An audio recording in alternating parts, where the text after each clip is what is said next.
creative friends, it's Gwen and I'm back today with another scrapbooking process video. I'll be using Pink Fresh Studio, my favourite story, because today is Pink Fresh Friday. I'm going to be finishing off this project. It was one that I began at a recent scrapbook retreat. I'm really not a fan of having unfinished projects kicking around, so on a mission to finish this off today. At the retreat, I was able to fully back the cut file. This one is from Cut to You and it is called Garden Planter. It took quite a while to back it actually. I had a lot of little scrap pieces of paper and I just really methodically went through and backed section by section until I had backed almost all of it. I did leave the area that I knew was going to be behind the photo. There's no point backing that part because the photo is going to cover it up. I'm going to begin by creating a photo mat. I have raised the photo up on foam. That foam I get from Spotlight. It's a big box store here in Australia. And then I've created a really pretty border there. I just eyeball it. I never measure it. I want to say it's about 1/8 of an inch. I have also stitched around the edge of my photo. I love adding that detail. So it's time to start thinking about the embellishments for the page.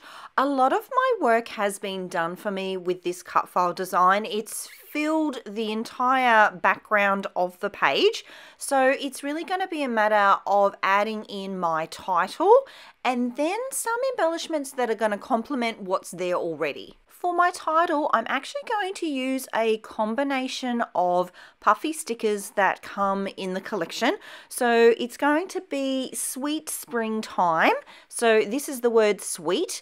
And then I have these puffy alphas that I'm going to use. These ones are also Pink Fresh Studio, but they're from the collection called Super Cool. Okay, so at this point though, I've really no idea where I want my title to be other than I want it down on the planter section of the page. So what I'm going to do is position all the alphas on this alignment guide. This is from American Crafts. And once you've positioned them all, I love that you can move things around until you find the perfect spot. I find it really hard to visualize where a title is going to end up until it's stuck down, until I go to stick it down and then I go, oh, it's too long or it's not in the right spot. So these things though are a game changer. I use them all the time and they're perfect for when you don't really have an exact plan for where you want to position a title, because you can audition it all over the place and then once you're happy, it's super easy to then take them off of the guide here and glue them to your layout. I realize at this point that I would like to add some kind of floral cluster in the bottom right hand corner of my photo. So I'll need to nut that out before I attach my title. And yeah, see how you can audition everything and you can get everything in place? Oh yes, I wanted to show you this too.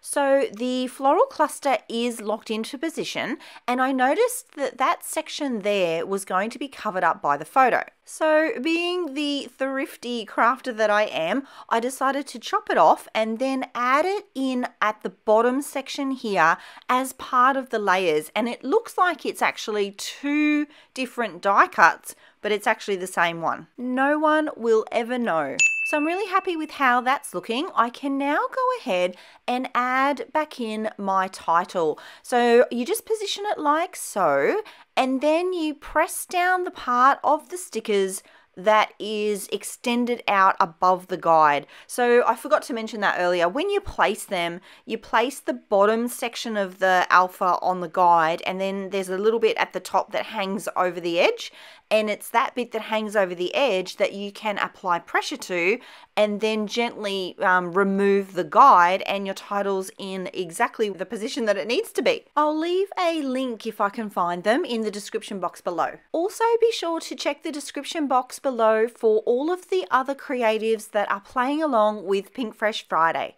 I am so thankful for my friend Joanne Bartel for inviting me to be a part of this group. Back to the layout, and I am going to add some more floral clusters.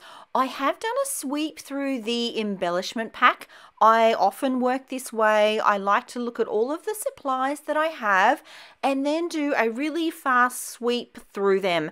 I'm looking for anything that I can exclude immediately. So anything that I look at that might be the wrong color, it might be too large, or just the wrong sentiment maybe, or fit, I exclude those pieces straight away. I'm then left only with the pieces that I know could possibly work.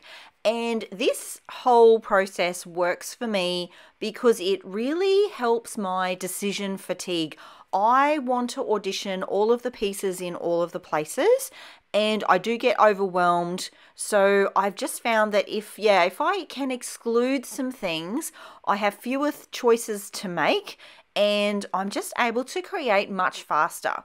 I will rinse and repeat this process for all of the packs in the collection that I'm working with. So I did it with the florals first, then I'll do it with this die cut ephemera title pack.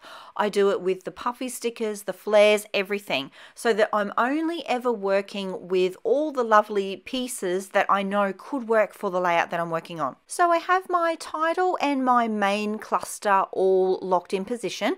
It's time to start thinking about some backup clusters, and I do create one here at the top of the photo.